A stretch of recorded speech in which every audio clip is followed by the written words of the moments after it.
This is the intro. And this is MentisWave. If anyone's unfamiliar with Hans Hermann Hoppe, I don't know how to say his last name. He's a Austrian economicist, and I would call him a refiner of Rothbard's theories. If those names mean nothing to you, think anarcho-capitalist. Smart guy, though, MentisWave. We're about to learn about the first order bias. It's a logical fallacy. It's one that I think, my understanding is it basically ignores knock-on effects. So second and third order effects. He says it's the most dangerous, I think. But we'll see. We'll see. I've seen this video. I don't really remember it very well, but I think it's good stuff. Good stuff. Very informative. So we would do this one, but I don't want to do a 2-hour react. So this one's much nicer. Let's go. Hey internets, when it comes to logical fallacies and critical thinking and the discussions about them, I occasionally see people going over what they think the worst fallacy or erroneous. Do I need to translate through it? I can do that. Oh no. Let's start here. Questions about them. I occasionally see people going over what they think the worst fallacy or erroneous bias is. And it's actually one that most people haven't really heard of and doesn't really get much discussion. The reason why this comes down to how you define what the worst fallacy could be. Is it the stupidest and silliest fallacy? Fallacy is basically bad reasoning. Okay, good. Or the most dangerous fallacy in the sense that people tend to fall for it the most, even at high levels of general cognitive ability. If it's the stupidest and silliest fallacy, then perhaps personal incredulity wins. I don't get it, so it can't be true. Because you found something difficult to understand, you're unaware of how it works, you make it out like it's probably not true. Personal incredulity bias. Personal incredulity as a fallacy, sorry. It is a funny one. You'll catch Hassan doing this one sometimes. That's too complicated, so it can't be true. Or I can't understand this fact, so it's not true. The best example, actually, I think, comes from the Based Camp interview or debate with that one woman who was saying, there's no genetic difference between black and white women. And then, what's his name from Based Camp? Malcolm. Malcolm was like, there literally is. The DNA tells the melanin content and stuff like that. It was like she couldn't grasp the concept. So, yes, no, it can't be true. And Malcolm was like, do you want to ask an AI? Ew, that was crazy. But yeah, great example of personal incredulity.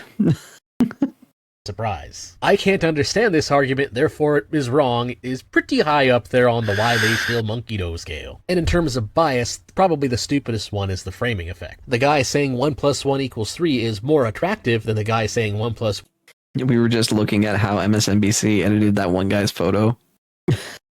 Yeah, she didn't even know what genetics is. That's insane to me. But yeah, no, for this one, it's like MSNBC edited the photo to really drive home the framing effect on that one guy. Made him more sympathetic because he's more attractive. You know, it's a real thing. It's a real thing, and why I say the 19th Amendment is dangerous. Anyway. 1 = 2, therefore 1 + 1 = 3. That one's definitely pretty high up there too. But I would argue that the prize should actually go to the most dangerous of them. This is actually why on my channel I focus a lot on refuting midwittery rather than refuting the low-hanging fruit of dimwittery. Because midwittery actually is able to have power over how our society is shaped. So I would argue that the worst error in reasoning is actually a cognitive bias that I like to call first-order bias, which is this unfortunate tendency to place an irrational amount of importance on the immediate and obvious effects of an event, action, or decision, which are known as first-order effects, or in some cases just be completely blind to secondary effects and beyond altogether. Yeah, that can be dangerous. Where I'd probably push back a little bit if I was to sit down with Mentis and maybe pick his brain a bit. I would ask him, okay, but can we determine which one is more important? Is there not a hierarchy of impact between the first and second order? But that's just me being nitpicky. because sometimes the immediate effects are probably really important, and the secondary effects might be just a knock-on effect that we can address later or we can account for within the reasoning structure. So, I get it. I get what he's saying, though. And the reason this is so dangerous is because just about everybody is guilty of it to some degree. The bureaucratic world that we live in is genuinely pretty darn complex. And so who's actually at fault for certain... Bureaucratic world we live in is like living in a building full of black mold. That bad. I think bureaucracy is just the black mold of society. The more we need, the worse it gets, and the building is about to collapse. That's how bad it's gotten. It is complex, right? I'm for simple laws. Simple laws, simple codes, simple procedure. Because, we can't account for every wedge case all the time, and we should make the laws as general as possible while also making sure that we can address the specific cases as they come up. We don't need to permanently make a loophole to account for this one wedge case when we could just address the wedge case as it happens. You know what I mean? I don't know. Like I said, I like Mentis. I like him a lot, but I always want to challenge him a bit. I did sleep at some point. Yeah. I don't remember when, but it was the time. Yes, I'm here now. Hello.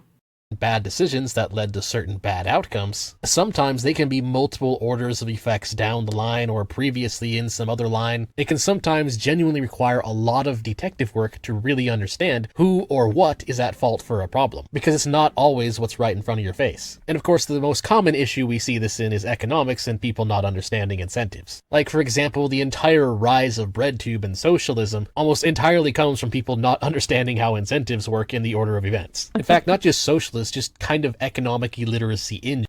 Hello, Sad. I'm Silas. I don't know. I don't know. The way it operates is kind of... I don't know if I'd call it a game show as much as I would call it theater. Political theater is a lot of it. Nothing really gets done, and ultimately the people in power will get what they want regardless of what we want. You can't really vote people out. You can't really punish them with the vote like they say. You can try, but ultimately, who determines who runs? It usually comes down to the money you put into the campaign, whether or not you win. So, yeah, we can talk ideas all day, but the political reality is we're kind of locked into whatever the powers that be want. We can vote as much as we want, and maybe we get lucky every now and then. But ultimately, it's hard for me to have any confidence in the system as it currently stands. I've given up on the idea of democracy quite a bit. It takes someone with great principle to lead, and the way that the incentives are structured, principle is not rewarded, not even a little bit. Anyway. General is where you'll find a lot of first order bias, with the most common issue you can kind of bring up being rent control. When you look at the voter cattle, you'll find that they consistently see rent control as a very popular policy, despite the fact that just about any economist with an IQ higher than a turnip will tell you that it's a terrible idea. Because when you enact rent control, when you put a cap on rental prices for the housing market, that has a second order effect of disincentivizing the creation of new housing, which has even more further effects down the line. Like, for example, it can result in a buyer's market because it becomes not worth it in the city to rent properties out, and instead it actually becomes a better economic decision to just sell houses if you can, which then ironically actually ends up hurting the working poor because they have less housing availability in the city. A few people might immediately benefit from the rent control, but of course as soon as even those people who do benefit try to move, they get screwed, and of course everybody else gets screwed. TLD. Yeah, that seems obvious when he puts it like that. I do think that he could bring up zoning laws as well, but yeah, it's different argument. Okay. It's considered a terrible policy because it has a bunch of unintended consequences. And of course, when the state is asked to enact it, they are notoriously incompetent about it. But the thing is, people don't care. See any Section 8 housing, to know the quality of what happens whenever you let the government handle anything. Look at the DMV, look at... I can't even think of another. Oh, the VA. My goodness. The government handling things is absolutely terrible.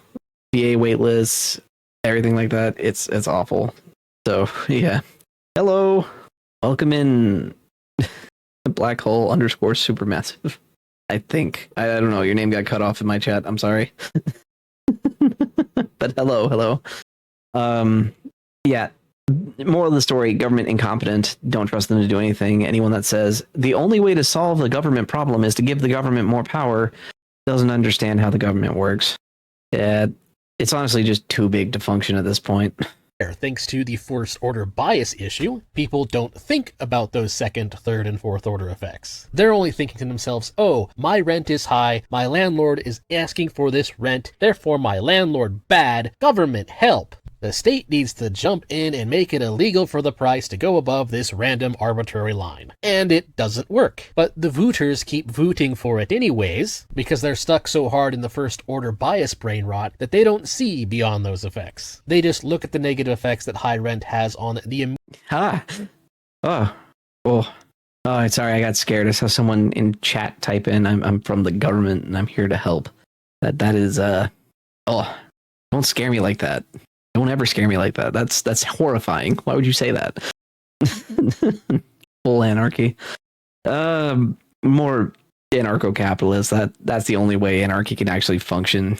Incentive alignments. A boo. Don't scare me. I scare easy. All right, yeah. But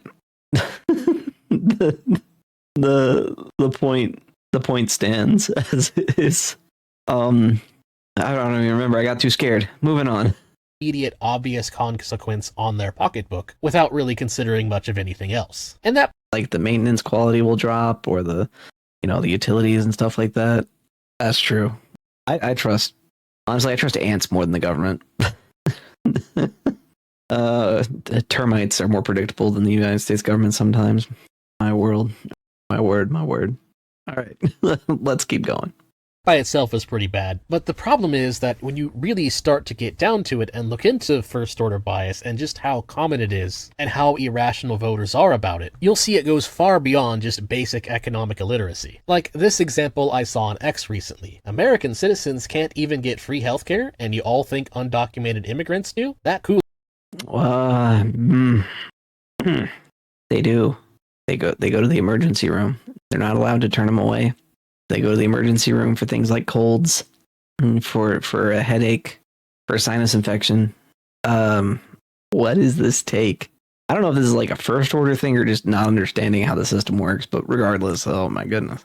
Kool-Aid must be bangin', which of course is ridiculous, because just because there's no specific, easy, simple to understand law that gives them free healthcare, that doesn't mean that there aren't any effects beyond first order, that some events, actions, or decisions actually do result in various immigrants and the undocumented being able to get free healthcare. Or really, technically anybody who doesn't care about their credit. Because what happens is that anybody can technically get free healthcare in the United States as an effect of laws that generally require all hospitals to provide urgent. Everything is free if you don't pay for it, yeah? Doesn't mean it costs nothing, though. Everything has a cost. Technically, nothing is free. It's just you offload the cost on somebody else, which for a lot of people is the taxpayer. For other people, it's the store owners. There's a 5-figure discount, stuff like that. But, nothing is technically free. It's only free to you. It's not free to everyone else. Care to everybody without upfront cost. And so of course what people can do is you can just go to the ER when you're sick, even if it's not really for a serious emergency issue, but just get some kind of treatment, or at least rule out serious illness and get admitted if it is something serious. And that you're going to see massive wait times in hospitals and overloaded ERs. You actually see it a lot. It's really bad. When the bill comes later, so people can just kind of skip out on the bill if they want to, which ordinarily is a bad idea, as it will just absolutely ruin your credit. So if you're a responsible citizen, it's not a good idea to get free healthcare by doing this, because it's not really free healthcare. You're actually just stealing it. And again, this can hurt your credit to the point where you'll need to file for bankruptcy. However, the issue here is that with someone who's undocumented, there's actually a pretty big loophole here, because who are they? How are you going to get them to pay? How are you going to hurt their credit? Especially in the extreme cases where someone who they have no idea who they are just comes into the country, steals from hospitals by exploiting these loopholes, and then just leaves. They just ghost out of the system. And to make things worse, some states, like California, will just have the taxpayer through Medicaid or their Medi-Cal program end up footing the bill. And yet lots of people don't understand this. They don't think about things beyond the first order, because there isn't an obvious sign being posted at the hospital that says undocumented immigrants can get free healthcare here on taxpayer dime. Because that obvious sign doesn't exist, they just assume that it's not a thing. And that is the I don't see it, therefore it's not real. I don't have object permanence, I'm a cat. Cats. Literal infants are smarter than that, come on. dangers of first-order bias. It's absolutely astounding when you realize how many people are unable to comprehend how various dynamics work beyond the first order. The implications this has in regards to democracy are actually really quite severe. Because there's no specific, easy-to-understand, the undocumented get free healthcare rule, people who lack reasoning skills will argue that the effect doesn't exist. Let that sink in for a moment. There is a large portion of the population who mostly all have the right to vote, with their vote counting just as much as yours, who almost completely lack the cognitive capacity to see through A causing B causing C. The second you go beyond B, that's too much for them. That's a lot of fancy words to say people are illogical. Yeah, no, those memes. They are pretty good, aren't they? Yeah, no, the majority of people are not smart. But the fact, whenever he puts it like that, people can't see how A causes B. Oh man. Yeah, if you think democracy is still a good idea, like universal suffrage, oh boy, country is doomed. It's not a directly obvious first order A to B immediate effect in their face. The effect doesn't exist. They are completely blind to C. Sweet. Sorry, I had to pause on this one. You got the Deathly Hollows, Soylent, BLM, buying the Ray pop. Oh my word. Okay. I need to breathe. All right. C does not exist because it requires too much thought. C is not happening. And if C is happening, perhaps it's a good thing, because of course being blind to C means they are often also blind to the problems caused by C. Really putting the sir in suffrage. Yeah. Oh man, they put the suffering in for sure too. Oh my goodness. So I don't know if Mentis realizes this, but it almost makes it sound kind of similar to the personal incredulity bias. Like the way he's phrasing it. My goodness. E causing D, causing E, third, fourth, fifth, sixth order effects even further down the line. Those effects are just getting too sleepy to stay up. All right, night wifey.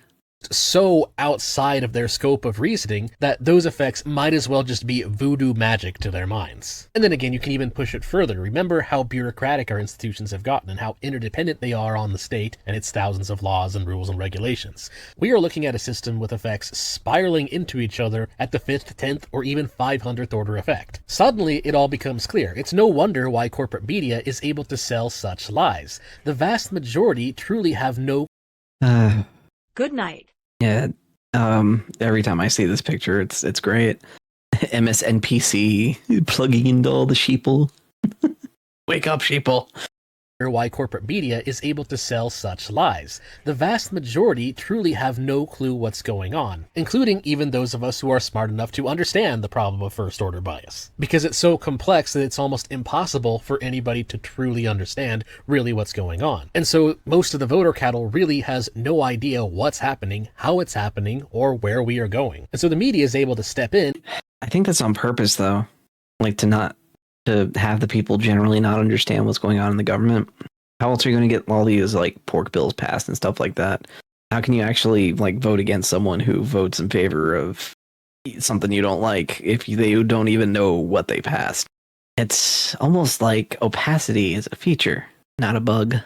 A transparent system is way too much to ask in these times, unfortunately. But hey, maybe one day we can get that changed. Who knows? I'll let you know if I see a beacon of hope in the government one day, but honestly, gonna be asking me for a lot. Gonna ask me for a lot. Best thing I can see to do right now is to have kids and homeschool. Like, that's gonna be your best bet to save the future. Oh, my word. And provide these comprehensive theories of reality that are easy to digest and understand, but just completely wrong. But because they're digestible, they become a hot commodity. Comforting lies for the masses to take in so that they can get on with their day without worrying about the fact. I gotta stop noticing. Gotta stop noticing. Not doing me any favors, is it? digest and understand, but just completely wrong.